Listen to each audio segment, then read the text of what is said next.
everyone.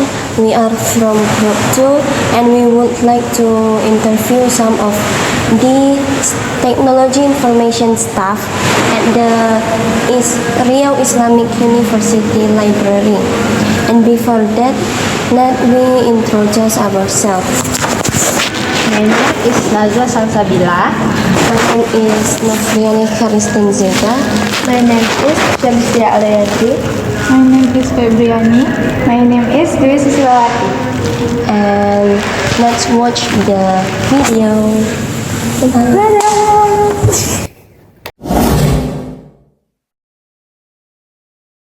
My name is Nazwa Salsabila.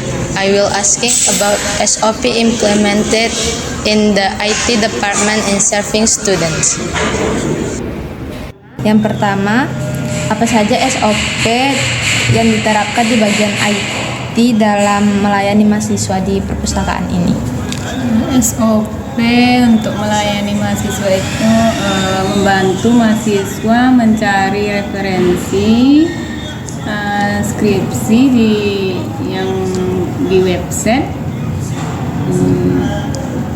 seperti di ETD gitu. Pertama ya kita menjalankan sesuai sistem ya kan, karena kan di sini juga berdasarkan banyak menggunakan sistem.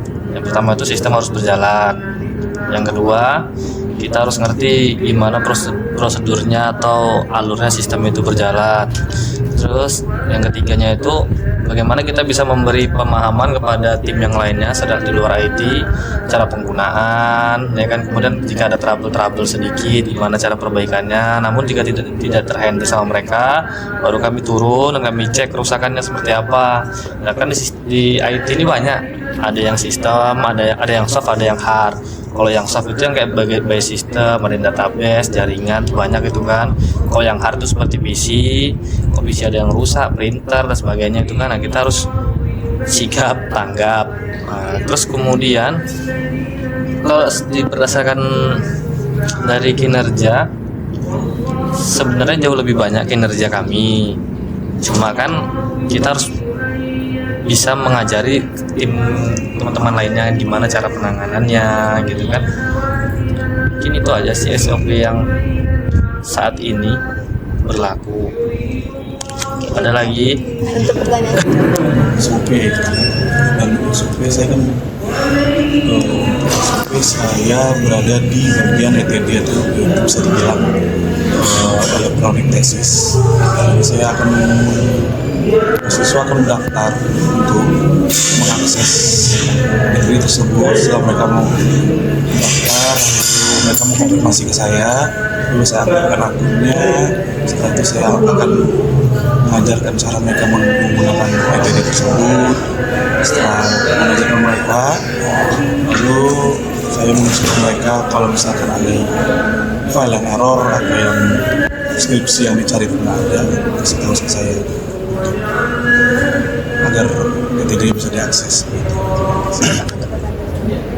Kalau untuk SOP, ya, mungkin ada beberapa poin ya yang kita laksanakan di sini. Cuman mungkin salah satunya akan saya sampaikan kepada adik-adik untuk hari ini. Misalnya salah satu SOP dan SOP standar operasional prosedur ya.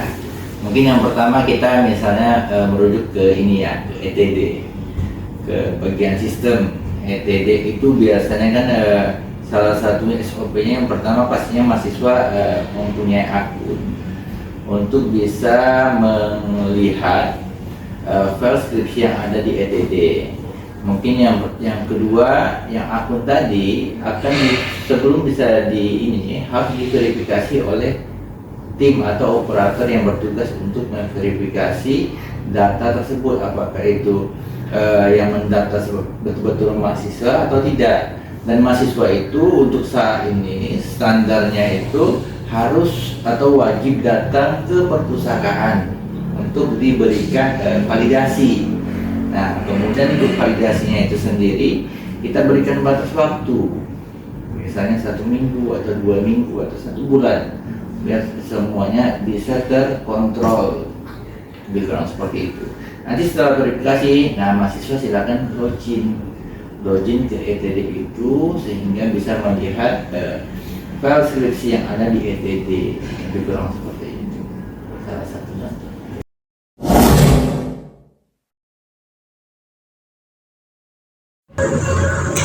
My name is Febriani. I want to ask you about how do you apply SOP in your daily service to student and library staff?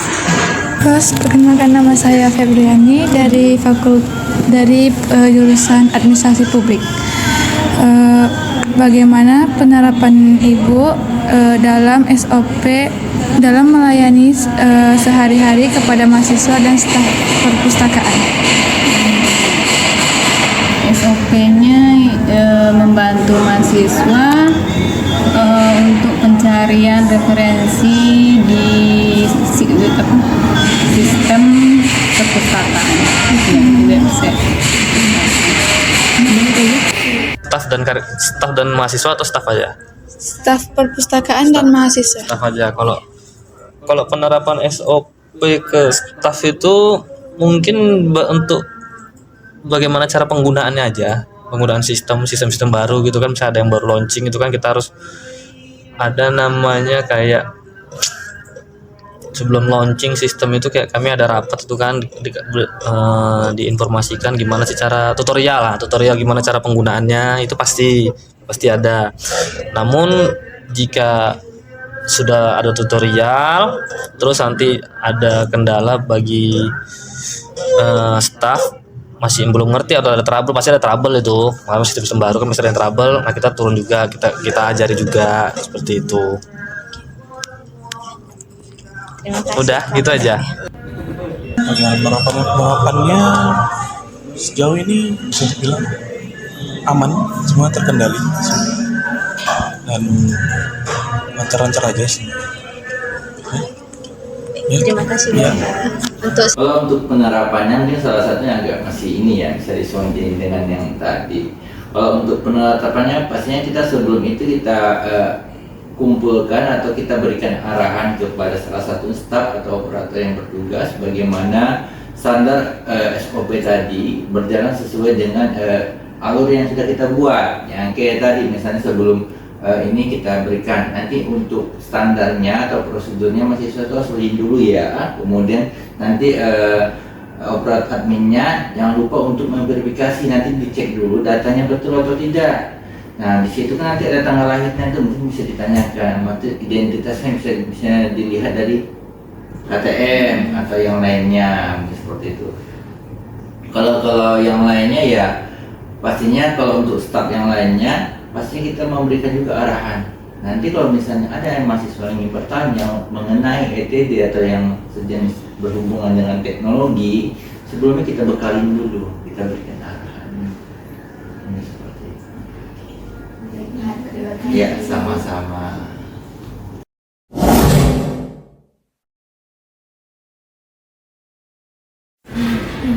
My name is Shalistri Aldayanti. I will ask about the obstacles in serving students in this information technology session.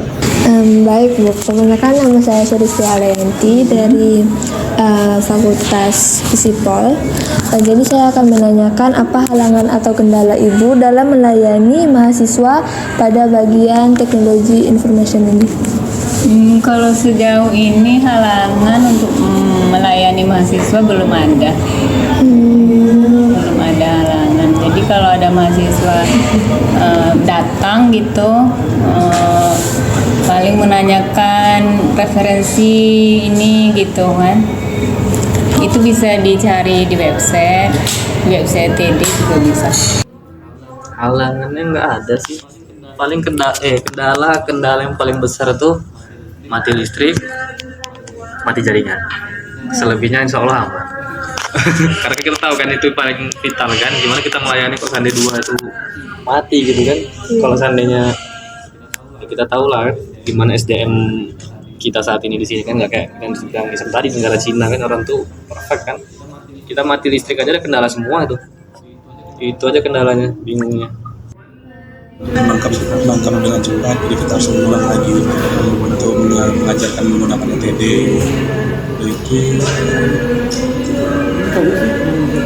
aja sih yang bisa saya dapat, yang sering saya dapat ya. Jadi kalau kendalanya sejauh ini dari sisi melayani mahasiswa alhamdulillah nggak ada. Ya. Habis itu palingan sedikitnya kalau kendalanya kalau berbasis teknologi kadang ini ya ketika mahasiswa kalau kita berbicara untuk perpustakaan, ketika misalnya kita udah menerapkan nih kepada mahasiswa wajib yang datang ke perpustakaan harus memiliki akun, ya akunnya mahasiswanya udah daftar nih, kemudian mahasiswa wajib membawa KTM untuk identitas untuk bisa absen di perpustakaan. Kendalanya karena mahasiswa ini kita udah memberikan arahan karena mahasiswa ini nggak semua ya, nggak lupa bawa KTM, sehingga udah KTM itu harus mempermudah untuk absensi, jadinya harus lagi kita ulang lagi untuk membaca ID-nya dari sisi akunnya, nanti dibacakan nanti ketik ini deh, ketik ini, nah itu sedikit kendalanya untuk di bagian mahasiswanya. Harusnya kalau misalnya datang mahasiswa ke perpustakaan ya bawa KTM, jadi nggak perlu lagi harus diulang, dicek lagi, tek absen dan masuk selesai. Ini jadi kendala, tapi itu nggak terlalu ini ya, tergantung nggak terlalu krusial kali. Tetap kita layani, nggak mungkin kita ada yang nggak bawa KTM, ayo udah nggak boleh masuk, nggak boleh. Nah tetap kita layani.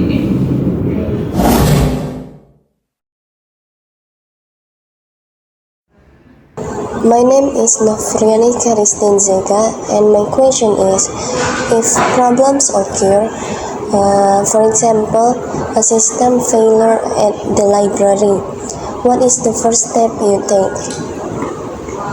Kenalkan, nama saya Nofriani Karistin Zega dari Fakultas Fisika. Menurut Ibu, jika misalnya terjadi kendala misalnya dalam mencari artikel itu, apa solusi yang Ibu lakukan? Misalnya artikelnya itu tidak bisa ditemukan gitu. Tidak bisa ditemukan di website perpustakaan gitu ya.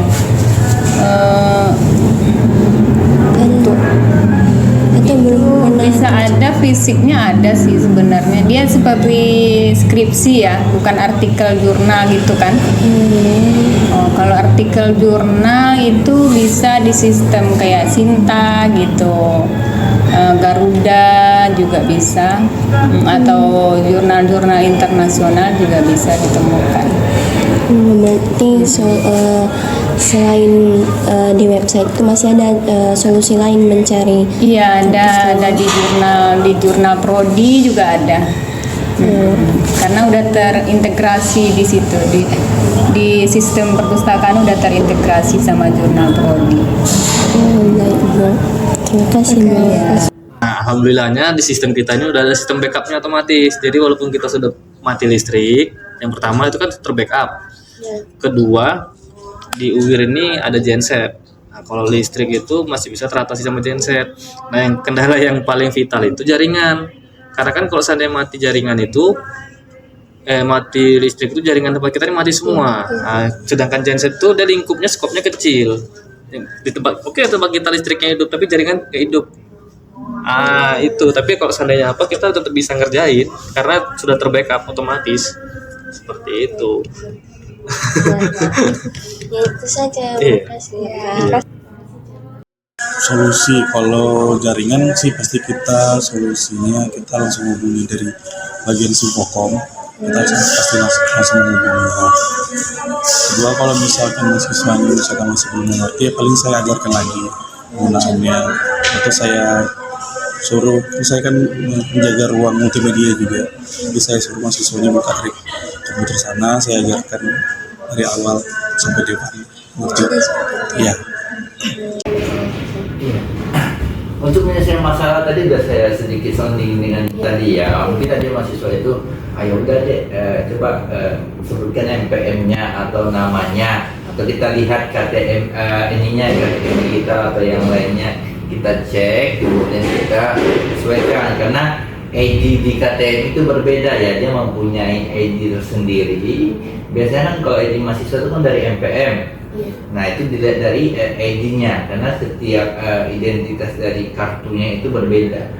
Mungkin yang tadi itu kita cek NPM-nya, oh ternyata ID-nya 1, 2, 3, 4 sekian. Ya udah kita tinggal sebutkan adanya.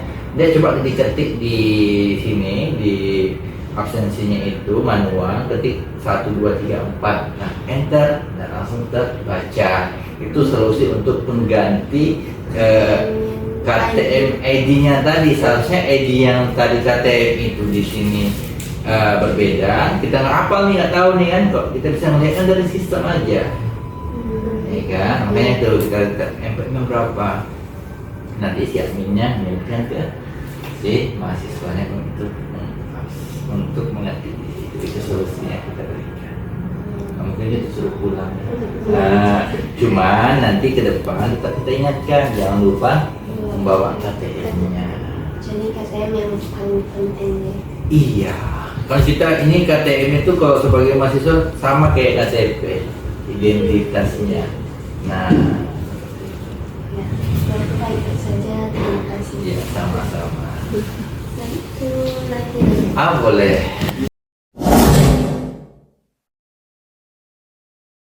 I am Dwi Susilawati. I would like to ask what are the interesting parts of the work that you do?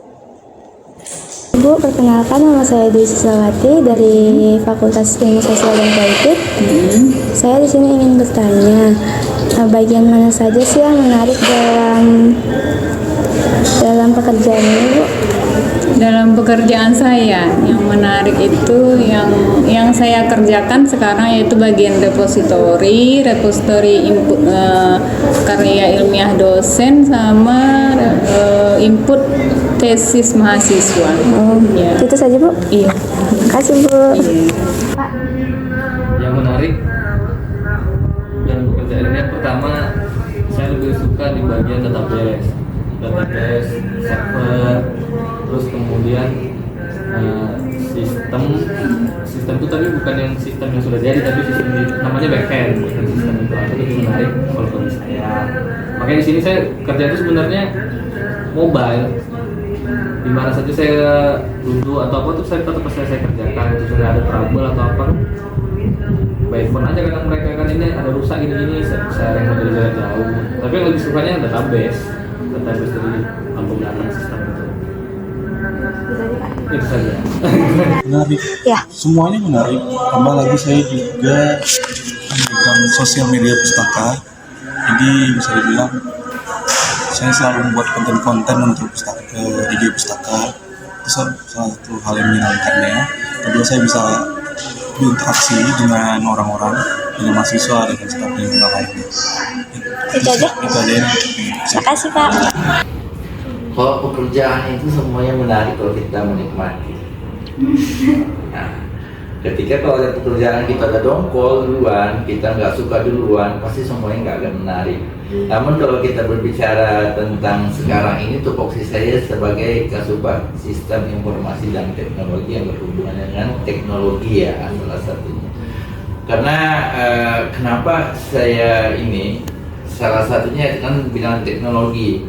Kita sekarang udah gampang ya, kayak misalnya waktu adik mahasiswa sekarang mau buat tugas bisa menggunakan AI atau bisa mencari semuanya berbasis digital ya misalnya ya. Apa di contohnya?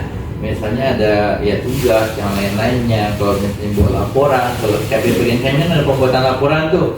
Kalau ada yang mentok ya udah kita tanya ke internet, semua selesai.